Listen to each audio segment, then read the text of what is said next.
Europe 1, on va se gêner. Do, ré, mi, fa, si. Do, ré, mi, fa, si. Liado. Bonjour Serge. Bonjour Laurent, salut à tous. Bonjour Serge. Ah, là c'est Michel Polnareff, je sens qu'il vous a inspiré. Hein. Ben oui, voilà, le mot cocu vient de revenir au premier plan, tout le monde parle de ça. Le cocu, personnage incontournable du théâtre, personnage comique tragique, il vient de faire son entrée sur Internet et sur Facebook en particulier. Alors donc je me suis dit que dans la chanson, il y avait évidemment ce mot qui était récurrent, il fait partie de notre patrimoine culturel. Alors je vous propose 12 extraits de chansons. Ok, Serge Lama. Eh bien, je t'ai baisé. Il faut qu'on les trouve. Voilà, c'est un quiz. Ah, on n'a même pas mis Serge Lama, je suis cocu mécontent. Et il y a cette chanson, mais pas par lui, ça aurait été trop facile. Ah, mais c'est un métier. Je m'en vais voir les petites femmes de Pigalle. La li la la la la, mon cardinal. Il y en a 12 en tout, 12 interprètes qui vont prononcer le mot cocu. On est Je d'accord. prépare, je Allez. fais 12 petits traits. C'est parti.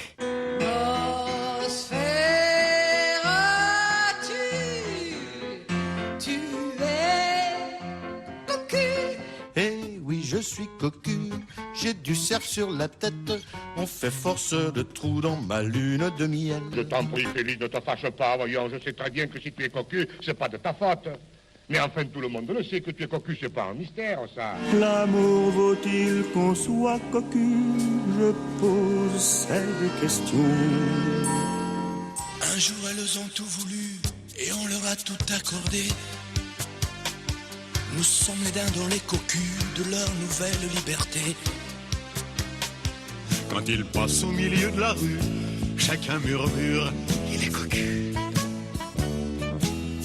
T'es cocu, qu'attends-tu? Cuite-toi, t'es cocu. Tac, cuité et quitter ton quartier. Mais pour ne pas être une poire, comme de bien entendu, elle se consola en le faisant cocu, comme de bien entendu.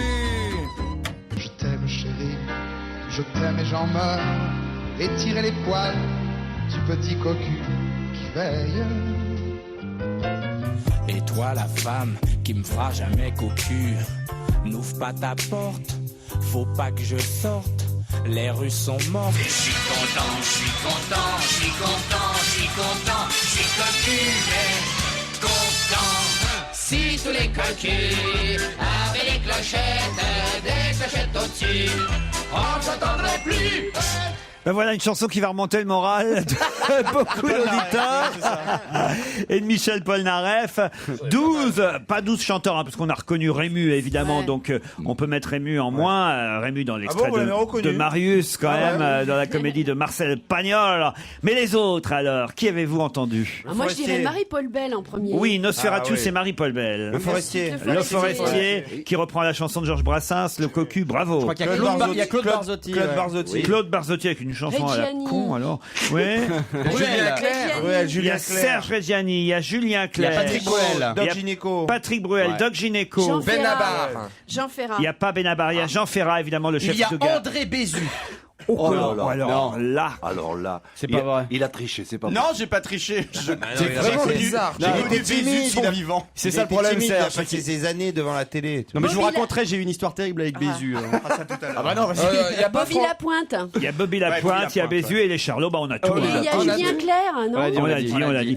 Bézu, c'est lui qui chantait dans l'extrait choisi. Les petites par- femmes de Pigalle. Les petites femmes de Pigalle. c'est lui, Exactement. Alors qu'est-ce qui vous est arrivé avec Bézu? En fait, je présentais les JT sur LCI la nuit il y a très très longtemps et une nuit j'ai reçu un coup de fil dans la rédaction. On est tout seul à cette heure-ci puisqu'il y a personne à part le présentateur et je tombe sur un mec qui me fait oui allô, je vous regarde, c'est André Bézu. Et là c'était vraiment Bézu. Il a fini par me donner son portable et il m'appelait toutes les nuits pour me draguer. C'était horrible. Et il me disait j'enregistre vos journaux sur mon magnétoscope, faudrait que vous veniez chez moi, je vous ferai des critiques pour vous aider et je vais vous présenter Guy Lux. Et c'était horrible. Qui était déjà mort? Il était encore vivant. Sinon, ça sentait le piège. Non mais c'était horrible parce que C'est un bel hommage que vous lui rendez là, je trouve. je l'imaginais en train de me regarder en chantant la queue le la nuit. Et c'était horrible. C'était Surtout là, la Ça chanson alors. déconcentre. Mais je savais pas qu'il était gay, moi, Bézu. On comprend mieux la chanson à la queue Oui, leu. c'est ça. C'était terrible. À la queue leu. Il m'appelait toutes les nuits, c'était affreux. Allez, allez, Je te jure, c'était devenu très gênant. C'est moi qui lui avais donné votre numéro. C'est pas impossible, ça. Je te jure, c'était horrible. Enfin, mais il a peut-être une femme, Bézu. Non, non, non, il n'avait pas de femme. C'est horrible. Il vivait tout seul dans son petit appartement rue Mouffetard. Ah bah vous y êtes allé. Non. Ah, la traînée. C'est pas ça. C'est horrible. C'est horrible. C'est pas ça. C'est que quand il est... Mais non. La déco était pas terrible. C'est pas ça. C'est que quand il est mort, Bézu... Mais arrêtez. Attendez, laissez-le. C'est affreux. Racontez. Quand il est mort, Bézu, il n'avait plus d'amis, plus personne voulait le voir. Il a été retrouvé 10 jours après dans son appartement. C'est horrible l'histoire de c'est ce pas brave vrai. homme. Je vous assure. Ah, c'est moche. Voilà. hein. Et j'avais essayé de le rappeler une fois qu'il était mort. Pour voir Et si tu son imagines- portable marchait encore. Et là, il disait sur le répondeur: je vous rappelle, sans faute. Et non, jamais. Ça vous fait rire, Claude, ça. Je vous rappelle, sans faute.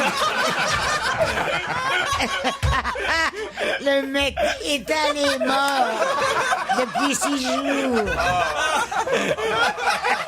Mais quelle horreur.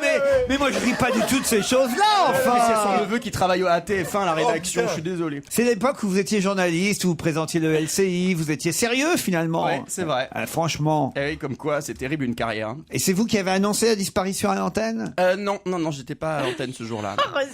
Il était chez lui. J'étais pas à l'antenne, j'étais avec lui. Non. Claude, faut lui dire de se calmer. Mais non, parce que c'est trop drôle. Vous êtes toujours là, Serge Liado? Oui. Ah ben, j'aurais pas cru, dites donc. Tu vois, Serge, je trichais pas. Non, bah d'accord, oui, non, si tu le connaissais, on peut rien dire. Non, Bézu, mais si de je ne loin. m'abuse, il a débuté comme attaché de presse des Charlots, justement. Exactement, il a été attaché de presse de Charlot, puis de Christophe Beaugrand. Des Charlots, pas deux Charlots. C'est ça, de Charlie Chaplin. quand c'était l'attaché de presse de Chaplin. Mais tout le monde avait compris, bien Après, sûr. bon, il s'est occupé d'Audrey Hepburn aussi, après un peu plus tard. Quelle carrière. Serge, on vous dit à lundi. À lundi. Reposez-vous bien, bon week-end. On va vous confier Christophe Beaugrand. Hein. Il faut le mater pendant le week-end. Matez-moi avec la moustache. À lundi. Oh, bah, faut arrêter.